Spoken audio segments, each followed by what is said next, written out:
National Weather Service in Fort Worth has issued a flash flood warning for Central Collin County in north central Texas until 12:45 p.m. Central Daylight Time.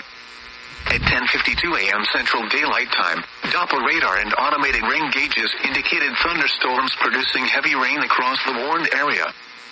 Flash flooding is ongoing or expected to begin shortly. Hazard: flash flooding caused by thunderstorms. Source: radar and automated gauges.